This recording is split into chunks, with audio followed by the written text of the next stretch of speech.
It's BBC Radio Nottingham, and I'm Sarah Julian, and I've spoken before to the parents of Natasha Abrahart, who was from West Bridgford and 4 years ago took her own life when she was studying at the University of Bristol.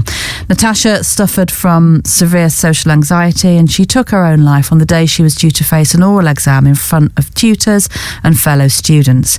And a judge ruled that Bristol University failed to make adequate adjustments to how it assessed her academic work. And I've spoken to her parents a few times about this before, and I want to talk to them again today about a petition that they are urging the government to look at to bring in new laws to protect people at university, people like Natasha who might be struggling.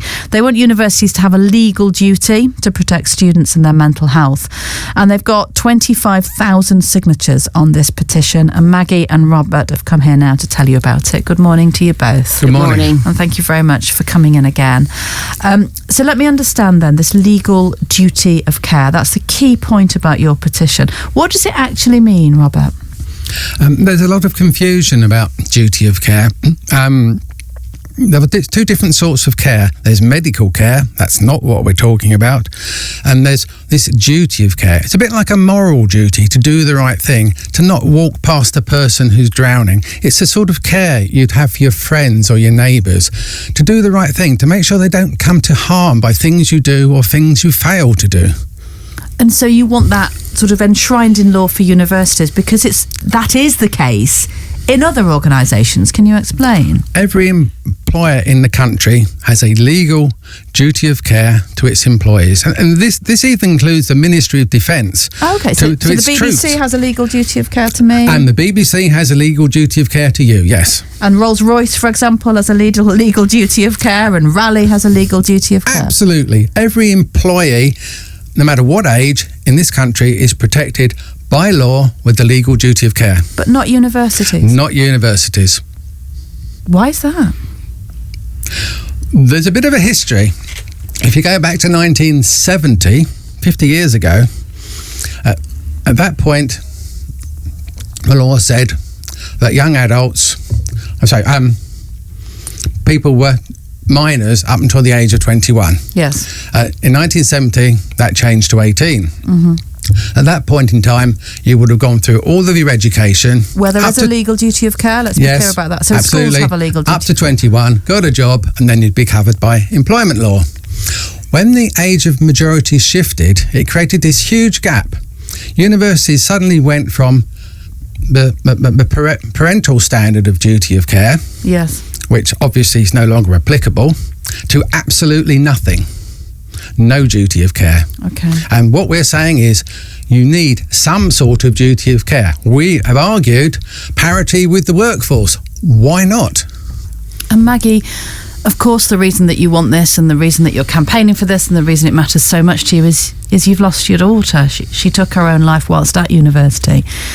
Would it have made a difference for Natasha or people like her who were struggling? It absolutely would have made a difference for Natasha. We were when Natasha died, 3 students had died in just over 2 weeks at that university. That made us ask questions. Immediately, what happened to Natasha could have happened to somebody else. That was very prevalent in our minds. For Natasha, she had 6 months of torture. They knew there was a problem. And we say to students, go and ask for help.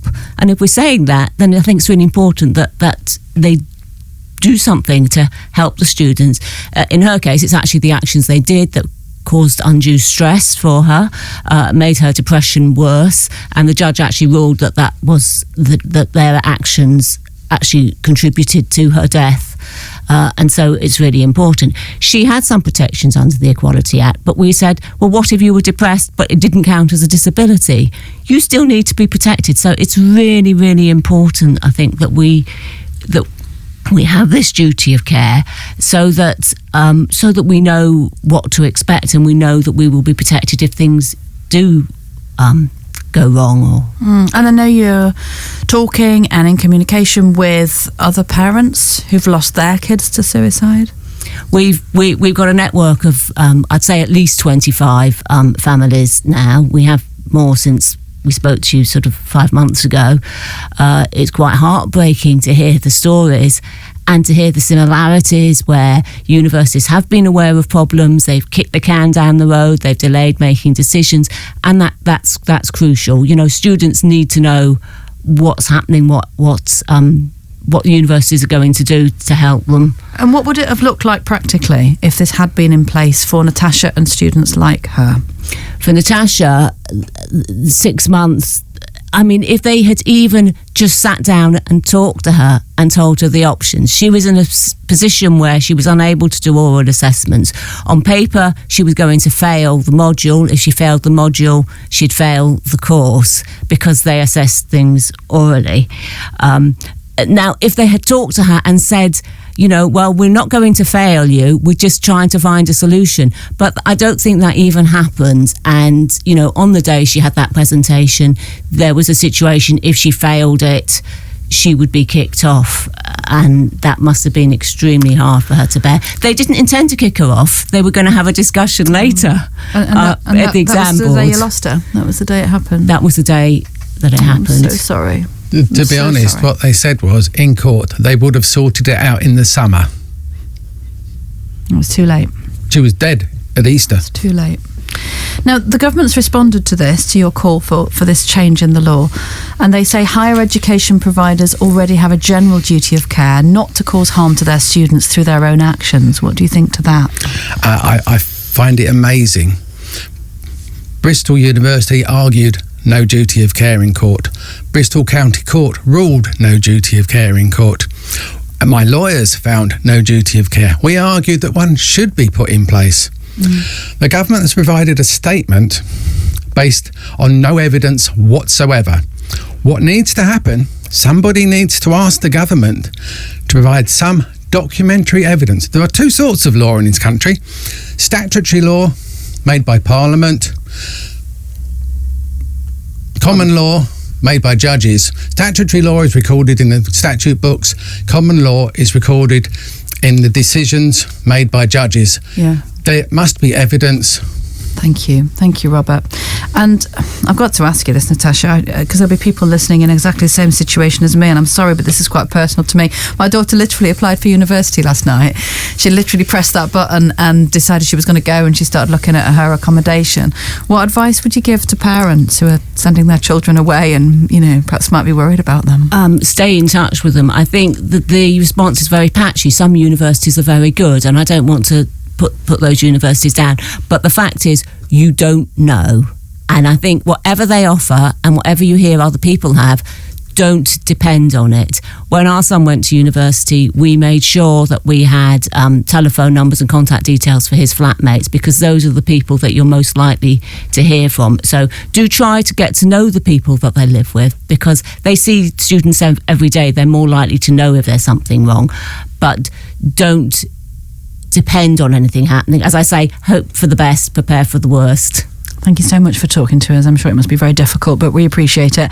That's Maggie and Robert Abrahart, whose daughter Natasha, as you heard, took her own life when she was studying at the University of Bristol. Of course, a lot's been said there, so we did put some of it to the Universities UK body, who say universities prioritise the mental health of our students and staff, providing support for those experiencing difficulties, working closely with NHS services.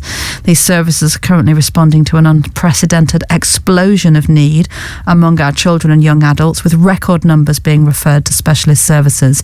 And universities make particular effort to prevent student suicides, including working with bereaved families.